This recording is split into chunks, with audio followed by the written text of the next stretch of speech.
నమస్తే, welcome to Telugu రాజ్యం. నేను మీరా.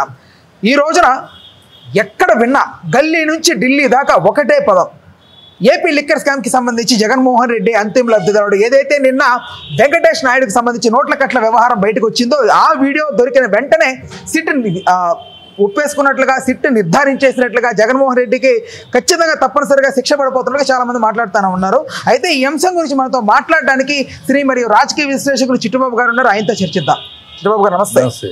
జగన్మోహన్ రెడ్డి గారే అంతిమ లబ్ధిదారుడు అని ఇప్పటి నుంచి కాదు సార్, గత 5-6 నెలల నుంచి లిక్కర్ స్కామ్ కి ముందు నుంచి కూడా జగన్ జైలుకి వెళ్తారని వినిపిస్తాం. వీళ్ళ గోలే అది కదా. ఈ కూటమి యొక్క ప్రభుత్వం యొక్క గోలే ఈ పవన్ కళ్యాణ్, చంద్రబాబు, ఈ బీజేపీ వీళ్ళ గోల్ ఏంటి? ఎక్కడ పెరిగిపోతున్నాడు ఈ మనడు జగన్. ఎక్కడికి వెళ్ళినా జనాలు, కోట్లాది మంది, లక్షలాది మంది జనాలు తండోపతండాలుగా వచ్చేస్తున్నారు. మనం ఎన్ని ఆంక్షలు పెట్టినా, ఎన్ని కంట్రోల్ పెట్టినా, కాన్స్టిట్యూషన్కి విరుద్ధమైన చర్యలు చేస్తున్నా, కాన్స్టిట్యూషన్లో అసలు అపోజిషన్ లీడర్ వస్తూ ఉంటే సెక్యూరిటీ వాళ్ళు తప్పితే 10 కార్లే ఉండాలి, 500 మంది ఉండాలి. ఎక్కడ ఈ దేశంలో ఎక్కడ వెళ్ళాలి. అలాంటి దౌర్భాగ్య చట్టాలు, రూల్స్ తీసుకొచ్చినా కూడా జనాలు తండోపతండాలుగా వచ్చేస్తున్నారు, ఎగబడుతున్నారు. మనమేమో అదే మన చంద్రబాబు టూర్కి వెళ్తే 10 కార్లు విసిరినట్టు 10-20 మంది 10 కార్లు వాళ్ళ కార్లు తప్పితే ఎవడు కనపట్లా. వాళ్ళకి చచ్చిపోతున్నారు. ఈ ఎక్కడ ఈ సంవత్సరంలోనే మనం ఇంత దిగజారిపోయాము. సంవత్సరంలోనే ప్రజలు మనని తిరస్కరిస్తున్నారు. ప్రజలు మన జోకర్లుగాను, కామెడియన్లుగా చూస్తున్నారు. వీళ్ళ అబద్ధాల కూరలు, అవినీతి పరులు అన్ని నోటికి వచ్చిన అబద్ధాలు ఆడి మన మోసం చేశారు, మన దగా చేశారు, మన వంచన చేశారని ప్రజలు అసహించుకుంటున్నారు, చేదరించుకుంటున్నారు. ఈ పరిస్థితుల్లో వాళ్ళకి ఏం కావాలి? జగన్ బయటికి రాకూడదు. జగన్ బయటకు వస్తే ఇంకా పోయిన పరువు ఇంకా పోతా ఉంది, పాతాళాన్ని వెళ్ళిపోతుంది. ఈ కనుక ఇది కాపాడుకోవాలంటే జగన్ బయటికి వెళ్ళకూడదు. కనుక అతన్ని ఏదో ఒక రకంగా అరెస్ట్ చేసి అతన్ని లోపల పెట్టేస్తే ఇక మన విచ్చలవిడిగా ఉండొచ్చు అని కోరుకుంటున్నారు. కానీ అది జరగదు. ఇప్పుడు ఈ లిక్కర్ స్కామ్ ఉంది. ఆల్రెడీ చంద్రబాబు అనే వ్యక్తి ఈ లిక్కర్ స్కామ్లో ఉన్నాడు, బెయిల్ మీదే ఉన్నాడు. ప్రస్తుతం బెయిల్ మీద ఉన్నాడు. అతను స్కిల్ డెవలప్మెంట్ కార్పొరేషన్ రెండిట్లో ఉన్నాడు. లెక్కర్ దాంట్లో కూడా ఉన్నాడు. ఆయన బెయిల్లో ఉన్నాడు. కనుక నేను బెయిల్లో ఉన్నాను, నువ్వు కూడా బెయిల్లో ఉన్నట్టు చిల్లర పిల్లతనపు చేష్టలు తప్పితే ఇంకోటి కాదు. ఇప్పుడు లెక్కర్ స్కాము నీ 2019 నుంచి 24 దాకా, 2014 నుంచి 19 దాకా ఈ 2 పీరియడ్లని బేరీస్ చేసుకుంటే గవర్నమెంట్ ఆదాయం పెరిగింది. 2014 నుంచి 2019 నుంచి 24లో గవర్నమెంట్ ఆదాయం పెరిగింది. లిక్కర్ సేల్స్ తగ్గింది, అయినా ఆదాయం పెరిగింది. అదే మీ పీరియడ్లో ఏమైంది? 2014 నుంచి 2019లో ఆదాయం తగ్గింది, లిక్కర్ సేల్స్ పెరిగింది. ఎక్కడ అవినీతి జరిగింది అంటారు? జరిగితే అక్కడ జరిగి ఉంటుంది. మీ దాంట్లో సేల్స్ పెరిగి ఆదాయం తగ్గింది. ఇక్కడేమో సేల్స్ తగ్గి ఆదాయం పెరిగింది. ఆదాయం పెరిగిన చోట స్కామా, ఆదాయం తగ్గిన చోట స్కామా? ప్రజలు అన్ని చూస్తూ ఉంటారు, ప్రజలు అన్ని స్టడీ చేస్తున్నారు. వీళ్ళు అనుకున్నట్టు ఇది భ్రమలు. 2000 రూపాయల నోట్ ఎక్కడి నుంచి వచ్చింది? ఆ డబ్బుల్లో 2000 రూపాయలు బ్యాన్ అయింది. ఇప్పుడు ఈ డబ్బులు ఆ కట్టల్లో కనపడేది కదా.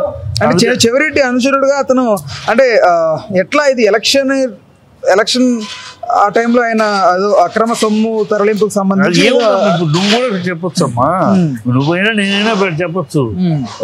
నా 1 కోటి రూపాయలు తీసుకుని నాకు లత్నం ఇచ్చారు, ఈ 1 కోటి రూపాయలు నాకు ఇచ్చి చేయమన్నారని నేను చెప్పాను అనుకో, ఆధారాలు ఏముంది? మళ్ళీ ఆధారాలు అడిగితే వాళ్ళ మీడియా ఆధారాలు అడుగుతారా?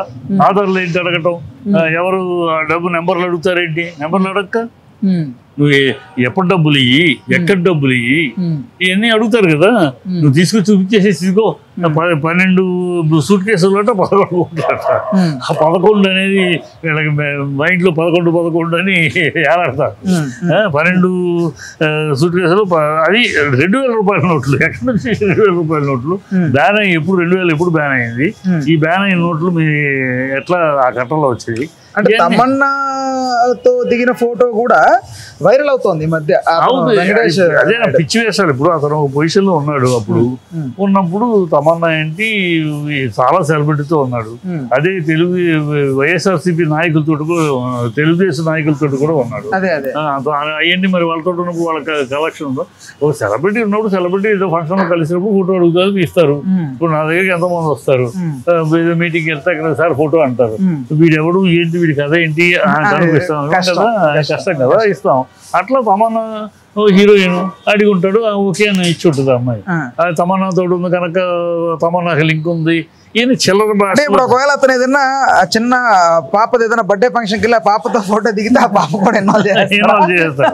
ఇవాళ కూటమి ప్రభుత్వం అలాగే ఉందమ్మా. ఒక అనాలోచితంగా, అర్ధరహితంగా, అసహ్యంగా, జిగుత్సాకరంగా, అసభ్యంగా పరిపాలన చేస్తుంది. పరిపాలన అనేది లేదు. వాళ్ళ ఎంతసేపు డైవర్షన్, వాళ్ళని అరెస్ట్ చేస్తాం, వీళ్ళని అరెస్ట్ చేస్తాం, ఈ డైవర్షన్ రాజకీయాలతో కాలం గడిపేస్తున్నారు తప్పితే వాళ్ళు నిజమైన మనం ఇచ్చిన ప్రామిస్లు ఏంటి, మనం ప్రజల్ని ఏమి నమ్మించి అధికారంలోకి వచ్చాము, ఆ నమ్మకాన్ని ఉమ్ము చేస్తున్నామో, ఆ నమ్మకాన్ని ప్రజల నమ్మకాన్ని తీర్చిదిద్దుతున్నామా, ఆ ఆలోచన లేదు. వాళ్ళ ఎయిము, వాళ్ళ agenda Chandrababu agenda, people's agenda కాదు. చంద్రబాబు ఎజెండా తన కొడుకుని సీఎం చెయ్యాలి. అందుకు కావలసిన ఎత్తుగడలు వేస్తున్నాడు. పవన్ కళ్యాణ్ ఎజెండా తను సీఎం క్యాండిడేట్ అవ్వాలి 2022లో. సో చంద్రబాబు కానివ్వడు కనుక చంద్రబాబు నుంచి ఎలా గౌరవంగా తప్పించుకోవాలి, ఎలా బీజేపీ సంఖలో కూర్చోవాలి. రేపు 2028లో బీజేపీలో విలీనమై బీజేపీ ముఖ్యమంత్రి క్యాండిడేట్ గా తను వస్తే బీజేపీ ముఖ్యమంత్రి పైన మోడీ, కాపు కమ్యూనిటీ, ఇట్లాంటి పాయింట్లను పెట్టి మనం ఏదో ఎలిజిబిలిటీ సాధించవచ్చు అని అతను కూడా. బీజేపీకి ఏంటి, ఎంతసేపు ఎట్లాగైనా సరే ఆంధ్ర రాష్ట్రాన్ని పట్టాలి. ఈ 3 ఎజెండాలు నడుస్తున్నాయి తప్పితే రాష్ట్రంలో ప్రజల ఎజెండా నడవట్లేదు, ప్రజల పరిపాలన జరగట్లేదు. దుర్మార్గమైన, దుష్టమైన, అసహ్యమైన, అసభ్యకరమైన, జిగుత్సాకరమైన ప్రభుత్వం పాలన నడుస్తుంది. ఈ వ్యవహారంలో జగన్మోహన్ రెడ్డికి జరగాల్సిన డ్యామేజ్ జరుగుతుంది అనుకుంటున్నారా, లేకపోతే డ్యామేజ్ అని వీళ్ళు అనుకుంటున్నారు. జగన్ ఇంకా పెరుగుతుంది జనాల్లో. మనకంటే మేము ఓట్లు వేసాం కదా, ఎలా ఓడిపోయాడు పాపం అన్నది కాస్త ఇప్పుడు అమ్మో ఇంత ద్రోహాలు చేస్తున్నారు వీళ్ళు, ఇంత పని కట్టుకుని ముగ్గురు కలిసి మేము దండయాత్రలాగా చేస్తున్నారు. మేము 3 మనుషులు, 3 నాయకులు, 3 పార్టీలు, 4 ఛానళ్ళు, 6 ఛానళ్ళు, 4 పేపర్లు మొత్తం కలిపి ఆయన దుమ్మెత్తి పోస్తున్నారు. పాపం ఆయన చేసేది చేశాడు, మంచిగా చేశాడు. ఆయన ఏమి దోచుకున్నారు వీళ్ళు వాగుడు తప్పితే ఆయన దోచుకున్నది సీఎం అవడానికి ముందే ఆయన సంపాదించాడు, వ్యాపారంలో సంపాదించాడు. ఎలా సంపాదించాడు అంటే నువ్వు 2 ఎకరాల భూమి, 2 ఎకరాల నుంచి పెంకుటిల్లు, 2 ఎకరాల నుంచి నువ్వు 1,00,000 కోట్లకి ఎట్లా సంపాదించావు చంద్రబాబు? నువ్వు అవినీతి చేసి సంపాదించావు. ఓకే, ఇందులో భారతి గారి పేరు కూడా ఇన్వాల్వ్ చేస్తా ఉన్నారు సార్, ఏంటిది అంతే. వాళ్ళ హీనులు, హీన బుద్ధి. వాళ్ళేమో వాళ్ళ ఫ్యామిలీల గురించి ఏదైనా మాట్లాడితేనేమో గిచ్చుకుని ఏడిచి ఇక్కడ పెడబొబ్బలు పెట్టి మీడియాలో నానా వ్యవహారం. వాళ్ళు మాత్రం ఇతరుల ఫ్యామిలీస్ గురించి అసహ్యంగా మాట్లాడచ్చు, అసహ్యంగా చేయొచ్చు. అది హీనపు హీనుడు. వాళ్ళ కుటుంబం చాలా హీనత్వంలో ఉంది. హీనపు బుద్ధి, చిల్లర బుద్ధి, చీప్ టెంపర్మెంట్, ప్రజల కోసం కాకుండా వాళ్ళ యొక్క పర్సనల్ ఎజెండాల కోసం నడుస్తున్నారంటే ఇది ప్రజలు గమనిస్తున్నారు. సమయం వచ్చినప్పుడు చెంప చెల్లుమనేలా వాయిస్తారు. రైట్, ఓకే చిట్టిబాబు గారు, థ్యాంక్ యూ. హలో, తెలుగు రాజ్యం ఛానల్ చూస్తున్నారా? సామాజిక, రాజకీయ, జీవన చిత్రణే తెలుగు రాజ్యం. అతిశయోక్తులు, అసత్యాలు ఉండవు. రాజకీయ కోణం కాదు, ప్రజా కోణమే కొలబద్ద. తెలుగు రాజ్యం వీక్షణ మీ ఉత్తమ అభిరుచికి నిదర్శనం.